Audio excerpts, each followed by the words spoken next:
আচ্ছা ভাই, এখন যে কাজটা আমরা করব সেটা কি ভাই? আমরা হচ্ছে আমাদের কোডে যাচ্ছি। আমরা এখানে যে ওয়েলকাম যাবের আগের দিন, এবং আমি সরি, এটা আমার সম্ভবত আমি রান সার্ভার করিনি।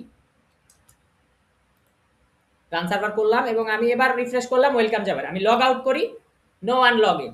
আবার লগ ইন করি যাবের দিয়ে। তাহলে আমরা এখন দেখতেছি বাবারে, এখন দেখতেছি যে লগ ইন করলে ওয়েলকাম যাবে। এখন আমার কথা হচ্ছে, লগ আউটে তো আমি ক্লিক দিচ্ছি বাবা, লগ আউটে তো আমি ক্লিক দিচ্ছি। এখন দেওয়ার পরে নো ওয়ান লগ ইন, ঠিক আছে? মানে লগ আউট করলে রিটার্ন রিডাইরেক্ট আপনার কোথায় হচ্ছে? হোমে হচ্ছে। কিন্তু আমি যদি এখানে স্ল্যাশ দিয়ে লগ আউট থাকা সত্ত্বেও আমি যদি লগ আউট কথাটা লিখি, তাও আমার কোথায় আসতেছে? হোমে আসতেছে। ঠিক আছে, তাও আমার হোমে আসতেছে। কিন্তু আমার কথা হচ্ছে, এখানে যদি কেউ স্ল্যাশ দিয়ে দুষ্টুমি করে লগ আউট লেখে, তাহলে লগ আউট যেহেতু করাই আছে, আরেকবার লগ আউটের অর্ডার করলে তাকে যেন লগ ইনের কাছে নিয়ে যায়, সেই সিস্টেমটা আমাদের করে দিতে হবে। আজকে সেটাই আমরা করব। ওকে, তা আমরা প্রথমে যাই। সেটা করার কয়েকটা ওয়ে আছে, কয়েকটা ওয়ে আছে। আমি দুইটা ওয়ে আজকে দেখাবো, ঠিক আছে? তো প্রথমে আমরা কি করব, একটা ডেকোরেটর ইউজ করব।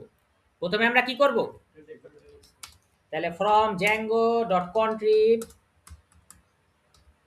ডট অথ ডট কি বাবা, ডেকোরেটর। আচ্ছা, ইম্পোর্ট কি ভাই? লগ ইন লাগবে।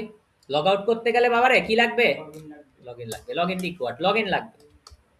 ঠিক আছে, এখন লগ ইন রিকোয়ার্ড, আমরা লগ আউটের কাছে চলে যাই বাবা। এখানে যাই, অ্যাট দ্য রেট দিই, অ্যাট দ্য রেট দিয়ে আমি লিখলাম log in required, log in লাগবে। তো লগ ইন রিকোয়ার্ড দিলাম। দেওয়ার পরে আমি এখানে আসি, আমি রিফ্রেশ করি বাবা।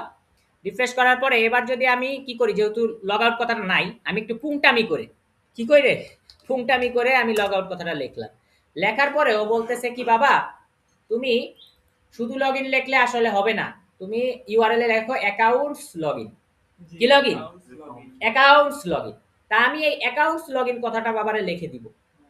চলে গেলাম আমি ইউআরএল এ, লগ ইনের আগে আমি লিখলাম অ্যাকাউন্ট স্ল্যাশ লগ ইন।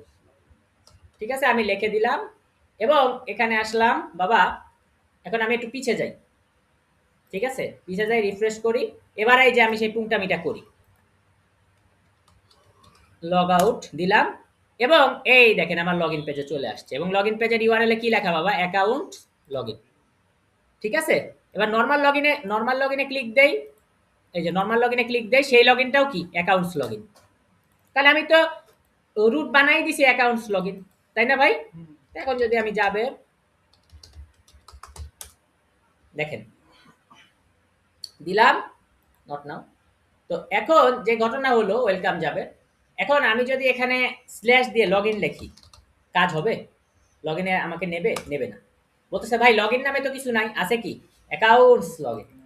ঠিক আছে, তাহলে অ্যাকাউন্টস, শুধু অ্যাকাউন্টস লিখলে হবে না, স্ল্যাশ লগ ইন। তার মানে এখন লগ ইনের যে ইউআরএল সেটা কি হয়ে গেছে? Accounts log in. কারণ আমি ওখানে ইউআরএলটা চেঞ্জ করছি। তো অ্যাকাউন্টস লগ ইনে যেহেতু লগ ইন করা আছে সেহেতু ওয়েলকাম যাবে। আর লগ ইন করা না থাকলে সেক্ষেত্রে হচ্ছে লগ ইনের ফর্ম দেবে। এই যে লগ ইন করা যখন নাই তখন আমি রিফ্রেশ দিই, তখন লগ ইনের ফর্ম দিচ্ছে। আর লগ ইন করা থাকলে তো ভাই জানাবে যে ভাই লগ ইন করা আছে অলরেডি। এই যে লগ ইন করা যেহেতু আছে, ঠিক আছে, হ্যাঁ।